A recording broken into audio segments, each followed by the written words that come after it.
Os principais momentos entre os julgamentos da semana no plenário do Supremo Tribunal Federal você confere aqui na TV Justiça. Plenárias está começando.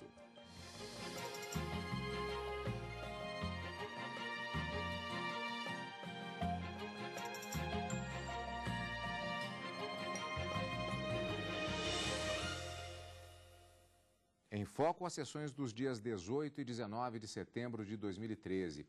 Karina, embora tenhamos diversas decisões importantes, inclusive com repercussão geral no plenário do Supremo Tribunal Federal, mas acho que de longe o que mais chama a atenção é exatamente a finalização do julgamento dos agravos regimentais nos embargos infringentes na ação penal 470. Exatamente, essa era a grande expectativa da semana com o voto do ministro Celso de Mello, que acabou colocando uma pá de cal, vamos dizer assim, colocando um ponto final na discussão sobre o cabimento ou não desses embargos infringentes na forma como prevista no artigo 333, inciso 1 do Regimento Interno da Suprema Corte. Já há 2 semanas, esse julgamento vem se prolongando no sentido de que metade dos ministros entendiam que eles eram cabíveis, sim, e que a Lei 8.038 de 1990 não teria revogado o regimento interno e que, portanto, eram cabíveis esses embargos quando, em relação àqueles crimes pelos quais os condenados tiveram apenas pelo menos 4 votos pela absolvição, seria a possibilidade de rediscutir naquele crime específico em que ele teve essa votação por maioria, o caso novamente no plenário do Supremo Tribunal Federal.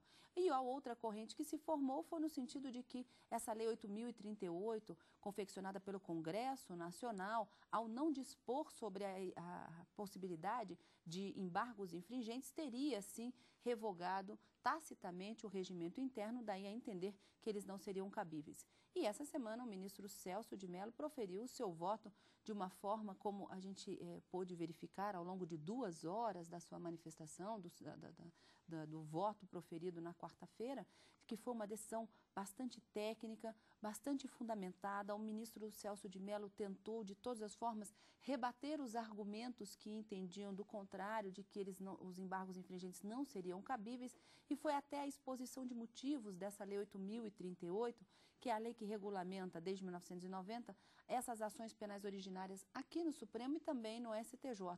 E quando ele faz a abordagem sobre a exposição de motivos dessa Lei 8.038, ele coloca que havia, sim, no texto originário, uma previsão para se extinguir os embargos infringentes, mas que essa proposta, vinda do Poder Executivo, não foi aprovada pelo Congresso Nacional. Daí a reforçar o seu entendimento de que o cabimento dos embargos, na forma como disposta no regimento interno, está absolutamente incólume e deve ser oportunizada a todos aqueles condenados na ação penal 470 e que tiveram, pelo menos, 4 votos favoráveis à sua absolvição em cada um dos crimes que foram discutidos, que nós já pudemos observar. Foram 2 crimes, principalmente, crimes de lavagem de dinheiro e de formação de quadrilha.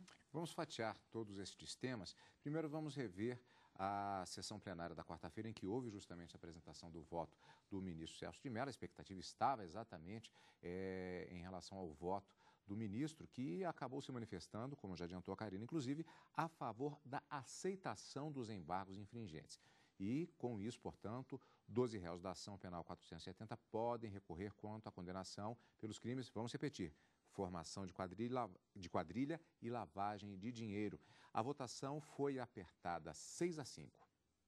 O ministro Celso de Mello justificou o voto por quase 2 horas. Ele destacou que teve mais tempo de aprofundar a decisão quanto aos agravos regimentais dos réus Delúbio Soares e Cristiano Paz. Julgamentos do Supremo Tribunal Federal, para que sejam imparciais, para que sejam isentos, para que sejam independentes, não podem expor-se a pressões externas, como aquelas resultantes do clamor popular e da pressão das multidões, sob pena de completa subversão do regime constitucional de direitos e garantias individuais e de aniquilação de inestimáveis prerrogativas essenciais que a ordem jurídica assegura a qualquer réu, mediante instauração em juízo do devido processo penal. A questão da legitimidade do Poder Judiciário e do exercício independente da atividade jurisdicional foi bem analisada em brilhante artigo da lavra do eminente juiz federal, Dr. Paulo Mário Canabarro Neto, que examinou o tema na perspectiva das manifestações populares e da opinião pública, sustentando com razão que a legitimidade do Poder Judiciário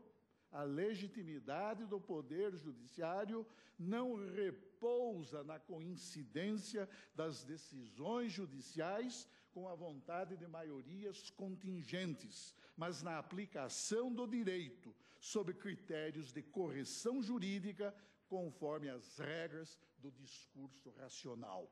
O ministro lembrou que na redação original da lei que regula a tramitação dos processos no STF e no STJ, de iniciativa da Presidência da República, havia a previsão da extinção dos embargos infringentes no âmbito do STF. Mas o texto foi rejeitado na Câmara dos Deputados e no Senado. Isso porque a possibilidade de embargos infringentes contra a decisão não unânime do plenário do Supremo Tribunal Federal constitui importante canal, seja para a reafirmação, seja para a modificação do entendimento sobre temas constitucionais. Mas não para aí. Além dos demais temas para os quais esse recurso, que recurso? O de embargos infringentes, para os quais esse recurso é previsto. Um deles, condenações penais majoritárias proferidas no julgamento de ações penais originárias pelo Supremo Tribunal. Perceba-se que, de acordo com o regimento interno da Suprema Corte, são necessários, no mínimo, 4 votos divergentes para viabilizar os embargos. Se a controvérsia estabelecida tem tamanho vulto, havendo 4 votos divergentes, num total de 11, o Supremo Tribunal Federal representa uma pequena comunidade judiciária. Somos apenas 11 juízes. E 4 votos são altamente significativos no contexto das turmas. Por exemplo, 4 votos na turma representam a maioria. Por isso, a exigência racional de 4 votos vencidos a conferir maior densidade, maior plausibilidade à pretensão jurídica deduzida pela parte embargante. No final, o ministro Celso de Mello pronunciou o voto dele. A mera existência desta divisão num julgamento penal proferido originariamente pela Suprema Corte do nosso país, em instância única, tudo isso recomendaria que admitíssemos a possibilidade dos embargos infringentes. Mas eu vou além. Eu entendo, com base nessas razões e naquelas dos eminentes juízes que compõem a corrente à qual eu meramente adiro, somando este único voto àqueles outros 5 pronunciamentos no sentido da possibilidade dos embargos infringentes desta Corte.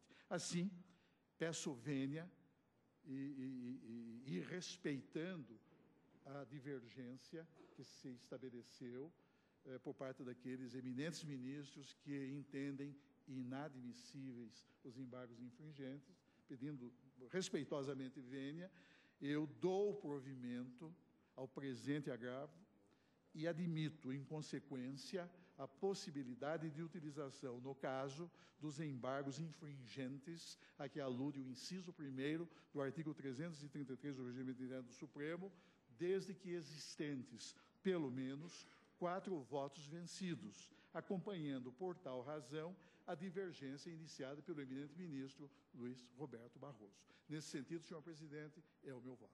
Com este voto, 12 réus da ação penal 470 podem recorrer da condenação quanto aos crimes de lavagem de dinheiro e formação de quadrilha. Bom, Karine, então vamos fatiar o tema. Inclusive, vou repetir até uma pergunta que eu lhe fiz ao vivo, exatamente durante as sessões da semana, quando estávamos fazendo acompanhamento, que é com relação a uma expressão que está sendo utilizada muito comumente, no sentido de dizer que haverá um novo julgamento do caso da ação penal 470. Essa afirmação ela não é precisa, na verdade. De forma alguma. Foram, ao todo, salvo engano, 8 crimes que foram alvo dessa ação penal 470. Corrupção ativa, passiva, peculato, formação de quadrilha, lavagem de dinheiro, evasão de divisas, enfim. Apenas naqueles casos e para aqueles condenados com uma decisão por maioria, foi o que o ministro disse, por decisão majoritária, com 4 votos favoráveis à absolvição, e para aqueles crimes em que eles obtiveram esse quórum de votação, é que será possível rediscutir a sua condenação. E nessa rediscussão, nós temos 3 hipóteses. A primeira hipótese é de que o plenário, ao se debruçar sobre aqueles crimes, ou formação de quadrilha, que nós tivemos condenados por formação de quadrilha com 4 votos favoráveis à absolvição, e também condenados por lavagem de dinheiro com 4 votos pela absolvição. Então, serão basicamente esses 2 tipos de crime que serão discutidos ou que poderão ser rediscutidos em sede de embargos infringentes. E nesses casos, nós temos 3 hipóteses. Primeiro, o plenário do Supremo Tribunal Federal, ao julgar esse recurso ou esses embargos infringentes, poderá manter a sua decisão e condenar, não fazer qualquer tipo de alteração, poderá, por uma maioria que se formar, absolver os réus que antes haviam sido condenados, ou ainda pode manter a condenação, mas alterar o cálculo da pena. Então, a pena pode vir a ser reduzida. Só nesses crimes em que houve uma votação por maioria e com 4 votos favoráveis. Se em uma determinada condenação, um determinado réu teve apenas 2 votos favoráveis pela absolvição, ele não preenche os requisitos de admissibilidade, de acordo com o que prevê o próprio regimento interno do Supremo, para a interposição de embargos infringentes. Tem que ter tido 4 votos, conforme diz o regimento. Aliás, Karina, houve até uma tentativa, que foi julgamento, inclusive, que aconteceu na sessão plenária da quarta-feira, na segunda parte da sessão, logo depois do término do voto do ministro Celso de Mello.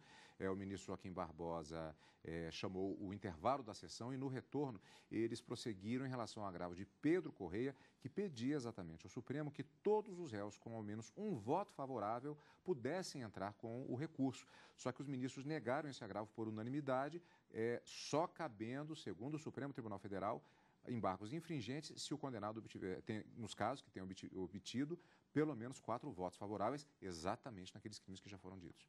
Exatamente. E aí, nesse caso, havendo esse rejulgamento, muito se falou durante essa semana sobre a impunidade dos condenados, e esse novo rejulgamento vai protelar ainda mais a decisão.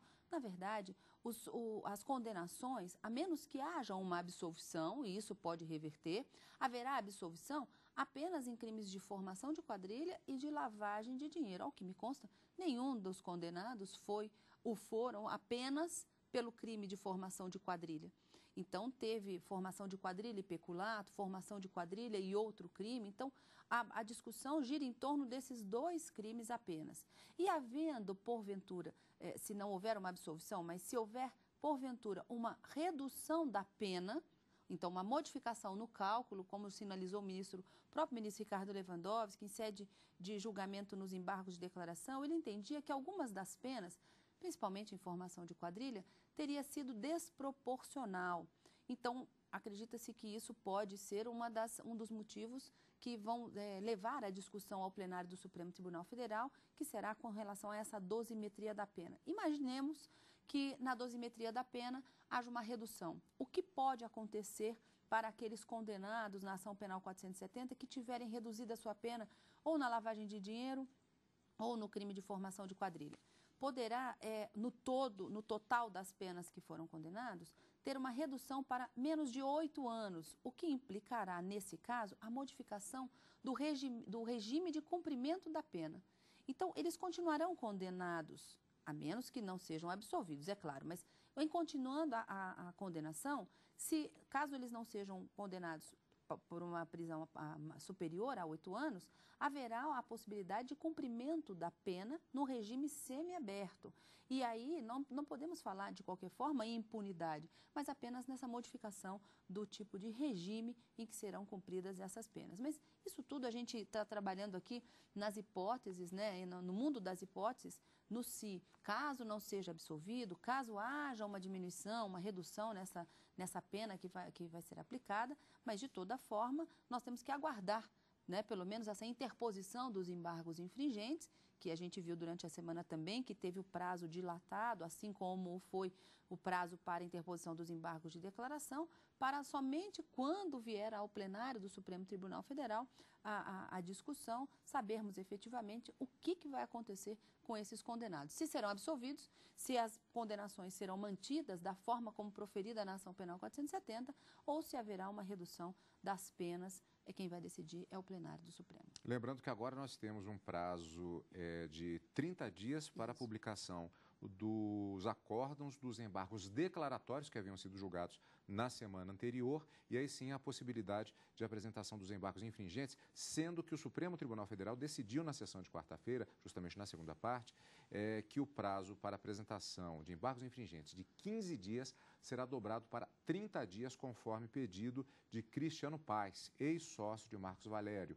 A maioria dos ministros, 6-5, concederam o pedido de Cristiano Paes para que o prazo da apresentação dos embargos infringentes, o novo recurso dentro do processo da ação penal 470, seja dobrado, portanto, de 15 para 30 dias. Esse prazo, portanto, vai começar a contar a partir da data da publicação do acórdão dos embargos de declaração, insistindo bastante nesse ponto para ficar claro. E ainda uma outra decisão que foi tomada na própria quarta-feira, na noite daquele dia foi escolhido por sorteio o ministro Luiz Fux como relator dos embargos infringentes. E, portanto, a expectativa agora é do cumprimento destes prazos para o passo a passo do processo e o prosseguimento, portanto, ou melhor, agora o julgamento desta fase recursal dos embargos infringentes na ação penal 470.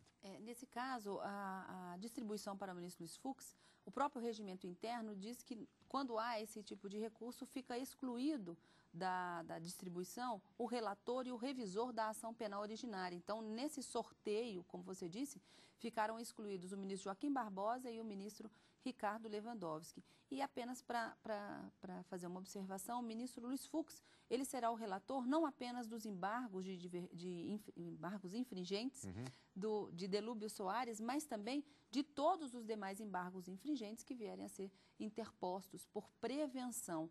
Já que a complexidade do tema envolve todos os fatos, nada mais justo do que ficar prevento o ministro Luiz Fux para a análise e trazer todos esses casos a julgamento, assim que ele disponibilizar todos esses, o seu voto, né, na verdade, para ser incluído na pauta de julgamentos pelo presidente, pelo ministro Joaquim Barbosa. Então, vamos aguardar. O ministro Luiz Fux é o relator dos embargos infringentes, já de Delúbio e os demais que vierem, vamos aguardar pauta para julgamento. E a cobertura completa você sempre acompanha aqui na TV Justiça.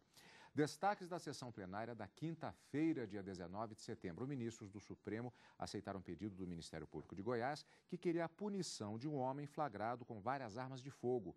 Em outro caso, os magistrados negaram um pedido contra ato do Tribunal de Contas da União, que negou a aposentadoria a mulheres que não conseguiram comprovar vínculo empregatício suficiente com o governo federal.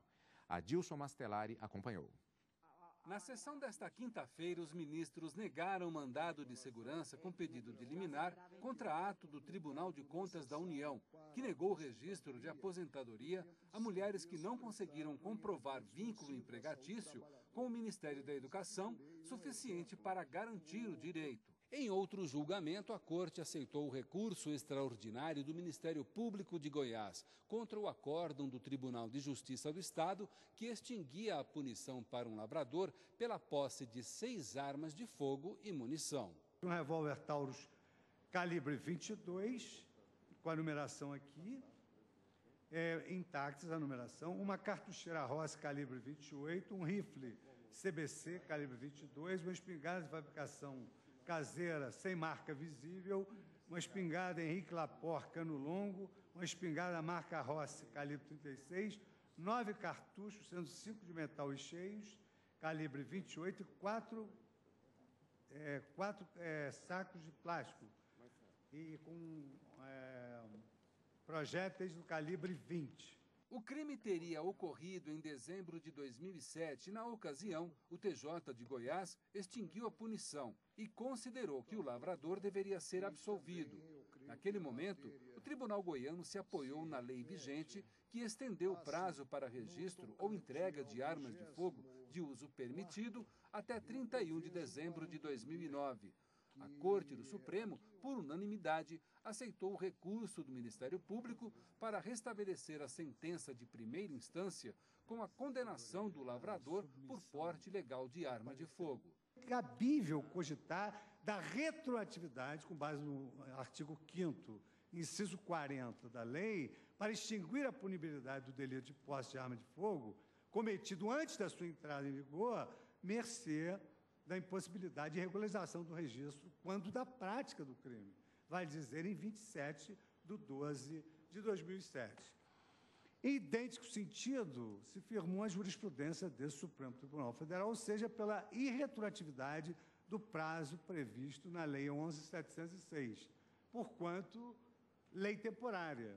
E aqui eu trouxe à colação esses arestos antigos e a doutrina dos professores Juarez Cirino e René Ariel-Dotti, no sentido de que a lei temporária ela não tem retroatividade, ela tem ultratividade. O professor René Ariel-Dotti, inclusive, é taxativo, assim como é também o professor Juarez Cirino, citando a doutrina de Nelson Hungria e Heleno Fragoso, no sentido de que a lei excepcional temporária ela tem caráter ultraativo, em face da regra clara do artigo 3º do Código Penal, que eu volto a fazer uma leitura rápida. A lei excepcional temporária, embora decorrido o período de sua duração ou cessadas as circunstâncias que a determinaram, aplica-se ao fato praticado durante a sua vigência. Artigo 3º. Então, diz o professor René Ariel-Dotti, a lei excepcional temporária tem caráter ultrativo em face da regra do artigo 3º, porquanto justificada essa orientação na exposição de motivos da parte geral do Código Penal em sua redação original, na parte em que salienta que a ultratividade desse tipo de lei visa impedir que, tratando-se de lei previamente limitadas no tempo, possam ser frustradas as suas sanções por expediente astucioso no sentido do retardamento dos processos penais. Aqui ele faz uma remissão ao tratado do professor Frederico Marques. E acrescento, o Supremo Tribunal Federal já decidiu que a revogação ou alteração da tabela ou a liberação de preços posteriores à infringência da norma penal em branco não descriminalizam o fato típico anterior. Karina, portanto, ele então reforçando, né? Eu acho que ficou até claro, mas ele restabeleceu a decisão do Tribunal de Justiça. Esse recurso extraordinário acabou sendo provido, né, por votação unânime, reafirmando a jurisprudência do próprio Supremo Tribunal Federal, já que esse recurso extraordinário teve a repercussão geral reconhecida, então essa decisão vai valer para outros processos, outros recursos extraordinários que estavam pendentes desse julgamento, para entender que, nesse caso do Estatuto do Desarmamento e todas as leis temporárias que vieram posteriormente, previam apenas a possibilidade, que não seria crime o porte dessas armas durante o período daquelas leis que foram publicadas. E que no momento em que esse lavrador foi pego com essas armas e não tinha esse porte, não havia durante aquele período, na verdade o fato aconteceu dia 27 de dezembro de 2007, nesse período não estava em vigor qualquer das leis temporárias que permitia o registro ou a entrega para indenização, desde que comprovada a licitude, a nota fiscal da arma perante a Polícia Federal. Nesse período não havia qualquer lei temporária que excluísse o crime de porte ilegal de arma de fogo. E, portanto, o lavrador ele tinha sido condenado em primeira instância pelo Tribunal de Justiça do Estado de Goiás e, na segunda instância, o tribunal entendeu que não, que as leis deveriam ser aplicadas de forma retroativa para inocentar, vamos dizer assim, o que tecnicamente a gente diz, extinguir a punibilidade desse lavrador. Mas o Supremo entendeu, reforçando a sua jurisprudência, que não há a possibilidade dessas leis temporárias serem aplicadas de forma retroativa, da forma como previsto na própria Constituição. Não, o Código Penal é taxativo. A lei temporária, ela vale pelo período que a lei estabelecer e não pode retroagir. Foi isso que o ministro Luiz Fux disse. Não retroage, tem sim ultratividade, aplicada apenas durante o período, por isso ela é chamada temporária, durante o período que ela determinar. E como o fato aconteceu fora de quaisquer daqueles prazos em que se permitia a entrega, o registro, a regularização dessas armas, o Supremo Tribunal Federal entendeu, portanto, que fazia sentido, sim, estava correto o argumento do Ministério Público do Estado de Goiás para manter a condenação do lavrador por esse posse ilegal de armas de fogo. Decisão com repercussão geral na quinta-feira, no plenário do Supremo Tribunal Federal. E na próxima semana nós temos mais decisões do plenário do Supremo Tribunal Federal, Karina. Encontro marcado na próxima quarta e quinta, ao vivo, com o direto do plenário, e no final de semana com plenárias. Obrigado pela sua companhia, como sempre. E continue aqui na TV Justiça.